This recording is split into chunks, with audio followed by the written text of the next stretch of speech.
All right, Jordan, to the big topic of the night that we wanted to get to. LSU, week one, coming to Death Valley, Clemson, South Carolina, the real Death Valley. I don't care what the LSU people say. Clemson's Death Valley was named Death Valley long before LSU ever even thought about naming their stadium or got the nickname or the moniker Death Valley. But we can hash that out in another video. But want to take an early look at this massive ACC versus SEC matchup to kick off the 2025 season. One of the huge marquee games of week one of the college football season. Two massive brands in the sport colliding. And there's a lot of implications heading into this game, Jordan. From the Clemson side of it, let's just be honest. As of late, we do not have a great track record versus the SEC. Let's just call it what it is, right? I think we've lost the last, 4 games versus SEC opponents.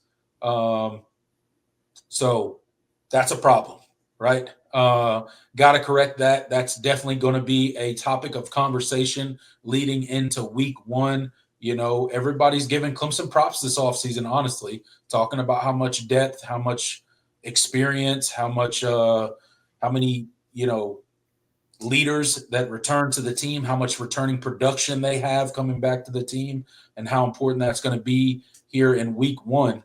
So getting it done against a team like LSU is going to be very important. And looking at it from an LSU point of view, right, there's going to be a lot of talk of LSU's long week one losing streak. There's going to be talk about Brian Kelly and can he get the job done at LSU? Can he get them over the hump? All of that is going to be conversations heading into this LSU Clemson massive matchup in week one. Jordan, what's just kind of your general thoughts about the game as we start looking at it all the way back here in April? Lots of things can change between now and that I think August 30th kickoff. But just some early thoughts on this massive matchup. It's going to be an exciting week one, that's for sure. And I'm glad that it's happening on Clemson's campus. Or if it was on LSU's campus, I'd be equally excited. I'm just glad that we're not playing in a neutral site professional football stadium. Yeah, I'm with you. Absolutely. This is one of the arguably the marquee game of week one. When I look at this game, one of the first questions I ask is who needs this game more? Because I think you can make legitimate arguments for both teams. LSU obviously is on a 5-year streak of losing opening games. That's pretty incredible. Yeah, it's not a streak you want to be on. No. But Clemson hasn't been that great in opening games as of late either. No, we haven't. And so, you have that. Both teams are coming into this season with high expectations. Returning Heisman candidate quarterbacks. Brian Kelly as a coach probably is facing a little bit of a different pressure than Dabo is. Brian Kelly's had a up and down first couple of years at LSU. I guess it's been 3 years. They had some success. They won the division when they still had divisions in his first year. They had a Heisman winner a couple of years ago in Jaden Daniels. But, those teams were very incomplete defensively. They were piss poor, without a better term. So, there's a lot of pressure internally and from the fan base on LSU to win now. I mean, that's a proud program. They expect to compete for SEC and national championships, and they weren't up to the standard a lot of times last year. They weren't super explosive in the passing game. They couldn't run the ball very well, and defensively, while they got better, they still weren't great. So there's a lot of room for improvement there, and then Clemson coming into this year, the expectations are high for different reasons. You're number one in returning production. Clemson has a Heisman candidate coming back at quarterback. they've made all these staff changes and all these staff, big time staff hires. This is a year they've been gearing up to. This is a team that's going to be full of juniors and seniors largely in your two deep. You have a real opportunity to have a special type of year with the talent you have on the roster. So there's obviously a lot of incentive for both teams to win this football game, but who needs this game more? I still don't know. I still don't know the answer to that question. Yeah, I mean, I guess really that question is a tough one because it's really going to depend who you ask, right? Because I can make a really good case from a Clemson standpoint of why Clemson needs this game more. Our record against the SEC last season, we didn't beat a single SEC foe that we faced, including probably the three biggest games we've played all year, right? Georgia starting the season, South Carolina at the end of the season, and then Texas in the playoffs, right? All three SEC losses. And, so there's always that narrative out there. Clemson obviously plays in the ACC. Let's just call it what it is. It's a second-rate conference as far as how the media covers it, how they talk about it, how fans talk about it, just the way that it is. It's unfortunate. I don't like it. But from that standpoint, it's like Clemson needs the game more, right? We got to beat one of these big SEC foes again, right? Just to kind of reestablish that, Clemson is at that level once again, right? And it really is going to – it wouldn't be a complete like, oh, the season's over if you go out and lose to LSU, right? However, I don't think either of these teams can afford to be beaten handily by the other team. Not even necessarily a blowout, just like beaten handily, if that makes sense to everybody out there, right? Like neither team can afford that. Either team could afford a close loss, right? It wouldn't be good for either team to lose this game. But if it's a close competitive game and, somebody kicks a game-winning field goal or however it ends, right, you can kind of live with that. There's still a lot to play for, especially in this day and age of the expanded playoff.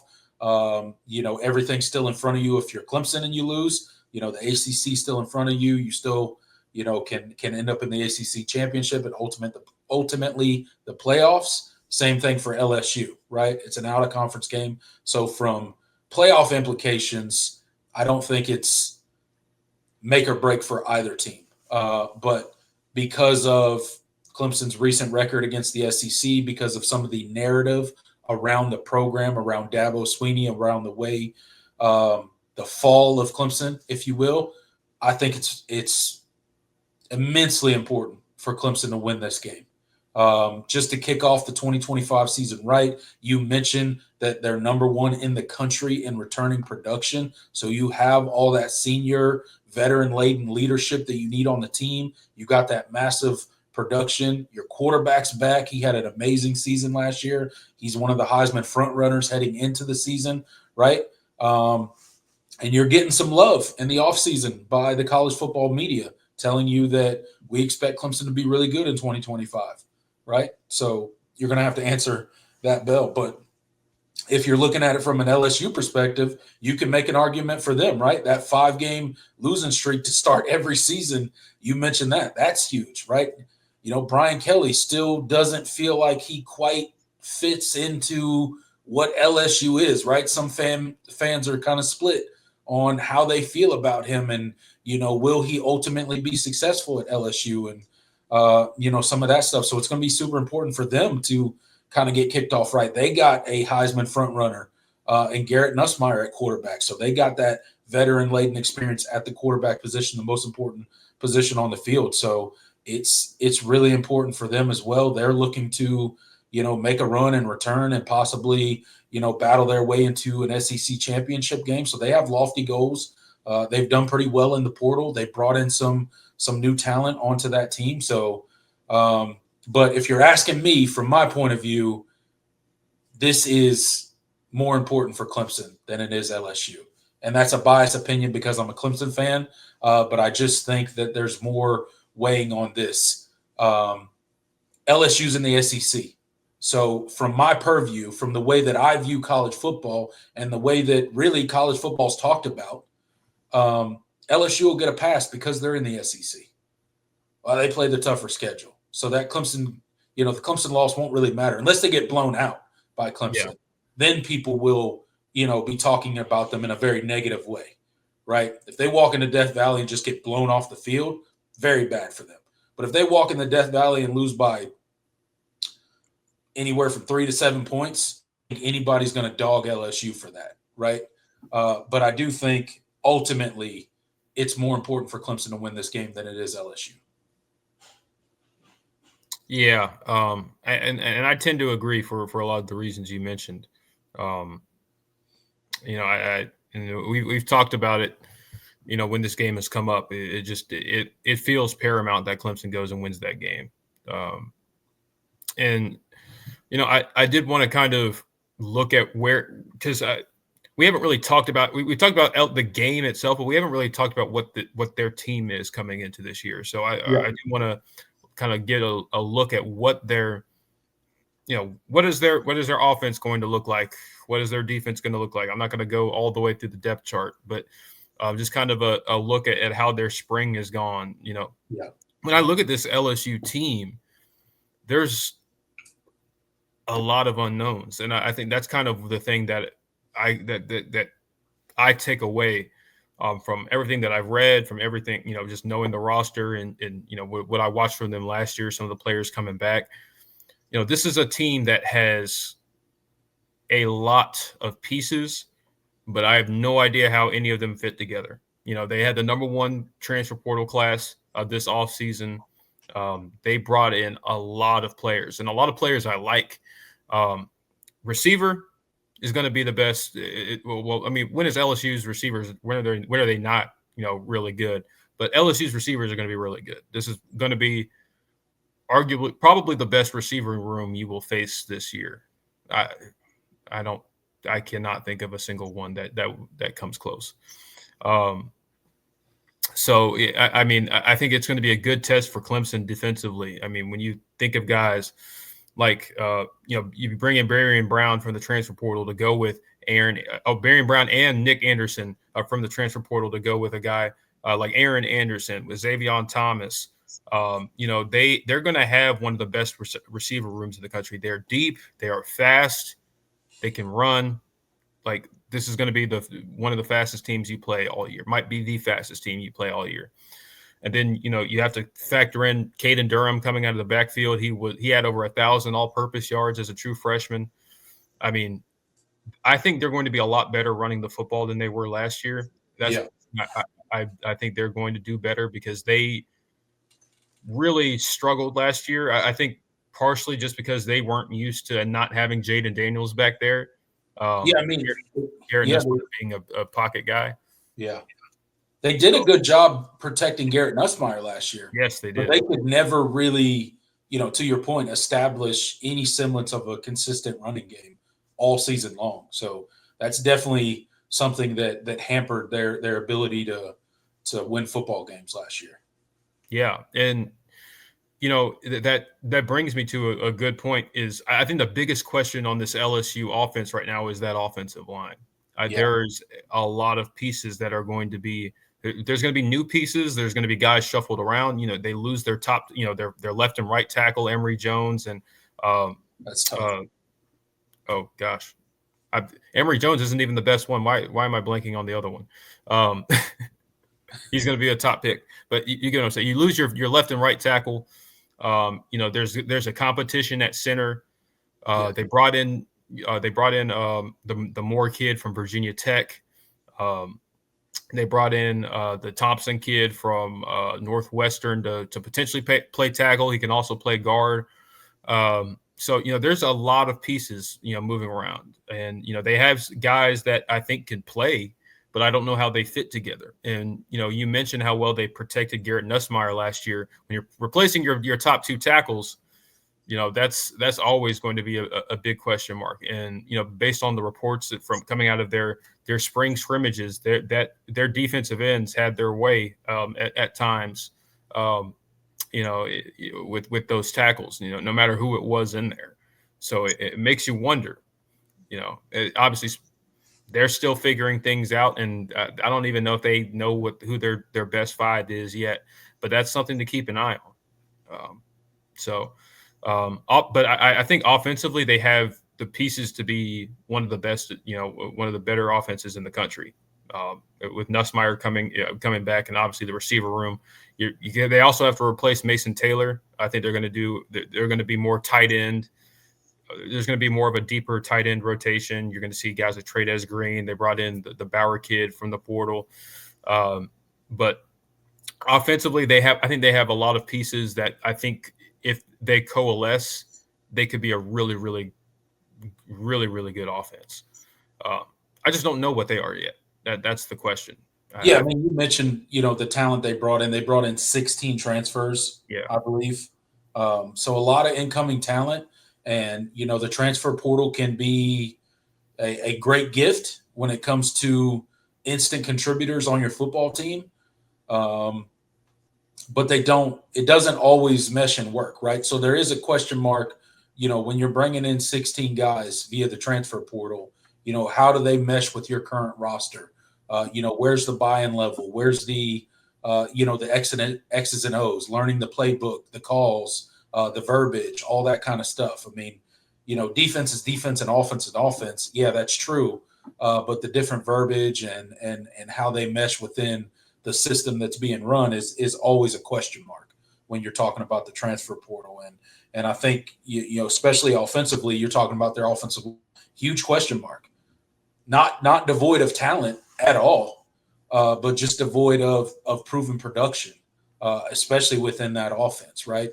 And that was a point where they kind of struggled last year, especially running the ball. So that's going to be, you're going to find out pretty early how good their offensive line is, because they're going to be going up against a very stout Clemson defensive line that's going to test them. And we all know Tom Allen, not by being at Clemson, but just by watching his defenses that he runs, he's going to put pressure on Garrett Nussmeier. He's going to, try to wreak some havoc, especially with them breaking in a lot of new pieces along that offensive line.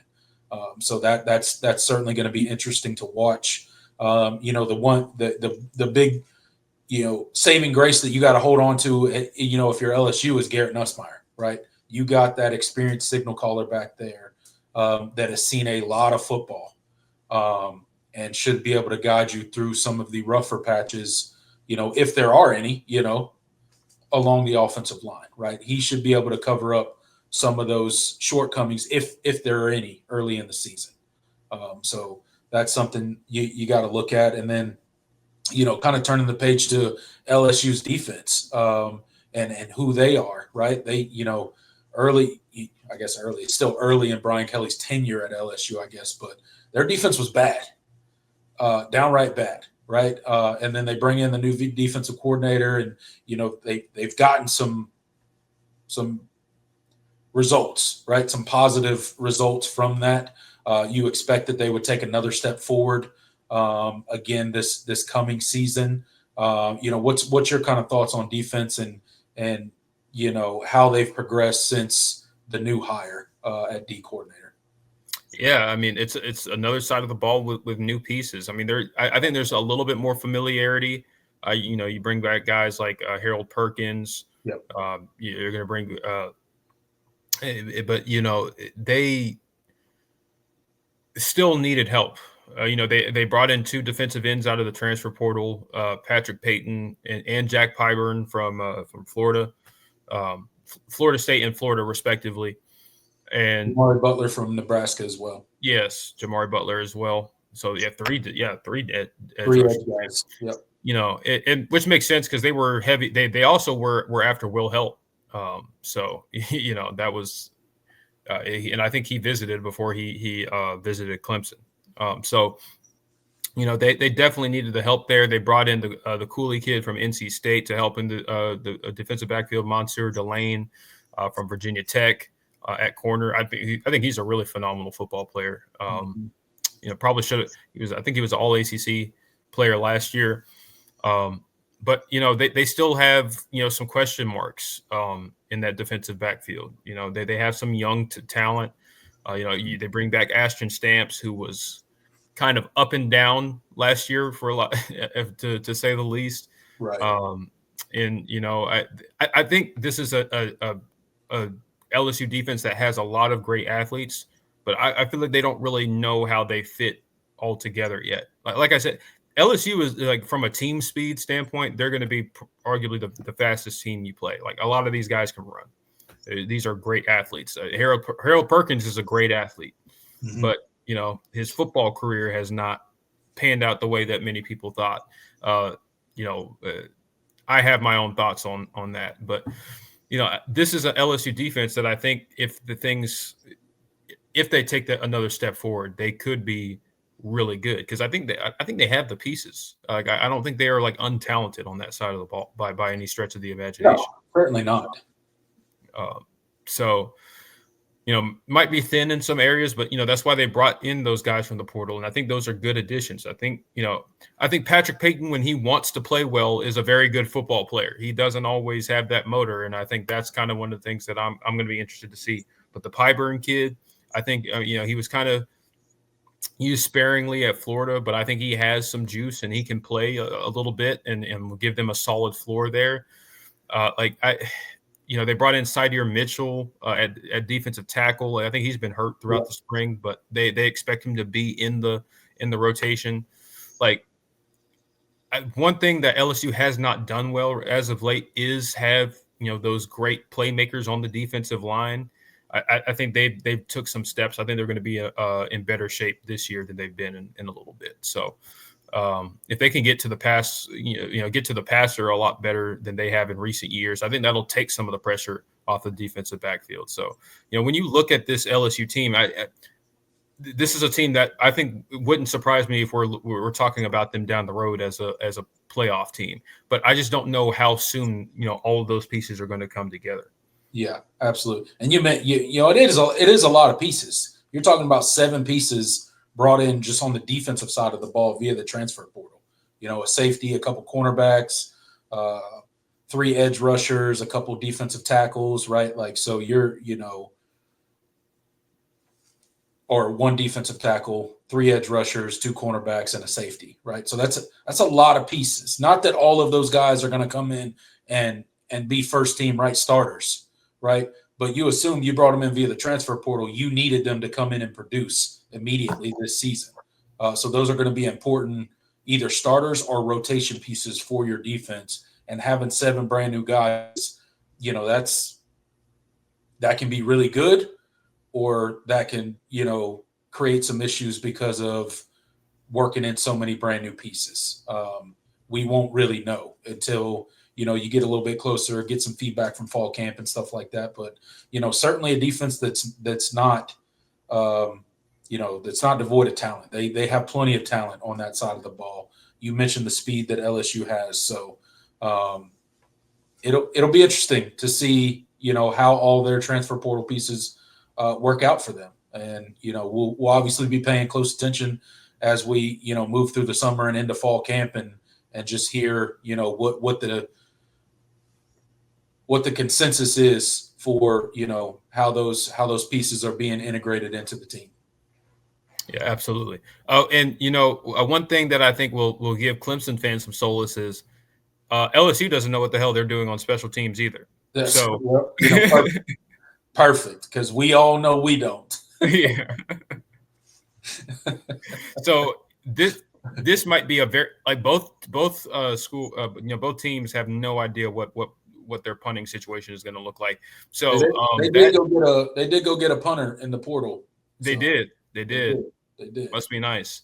But yeah, I don't know how good he is. The reports have not been the returns have not been very good so far. I know that, but at least they tried. So I don't know. That's something, I guess. We'll see how both those teams. Who knows? Maybe neither team will have to punt because it's a 45-42 game. I don't know, but imagine. Oh, my heart couldn't do that. I don't know if I can. I don't know if we can. I don't know if me and you got another week 1 in us, Jordan. No, man. I don't think I could do it. These week ones are stacking up since we've been doing this show. So Yeah. We're in desperate need of a week one, turnaround for the Tigers. Because we've been doing this show for 3 seasons. Yep. So we've only won the opener the one time, the first time, the first season that we did this show. So yeah, come on, Clemson, get it done for us. But it's gonna be a crazy game. I'm hoping it's a night game, just because Death Valley at night is just a little bit different, right? It's great in the daytime. It's great at noon. It's great at 3:30. But under the lights, that night kickoff just set a little added special there in Death Valley. So I'm excited about the game, man. I'm glad that Clemson schedules games like this, even though last year the Georgia opener. I don't know, why did we play Georgia twice? And one game was in Charlotte and one game was in Atlanta. Why did we do that? We basically did a home and home without either team playing at home. It makes no sense to me. I don't know why that happens. But anyways, I say that to say I'm glad that Clemson and LSU agreed to a home and home series. And I love that Clemson schedules these big non-conference games. Even though we play South Carolina every year, and that's a big non-con game. I'm glad that Clemson still goes out and schedules these, one other big non-con game every single year. So I'm excited, man. This is going to be great. Leading up to week one, just thinking about this matchup. Yeah, me too, man. I'm super stoked for it. It's the biggest home opener you've had since 2013 Georgia. Yep. Can't think of one that's bigger. It's going to be a good one. It's going to be a great game, I think, either way. Hopefully our Tigers come out on top.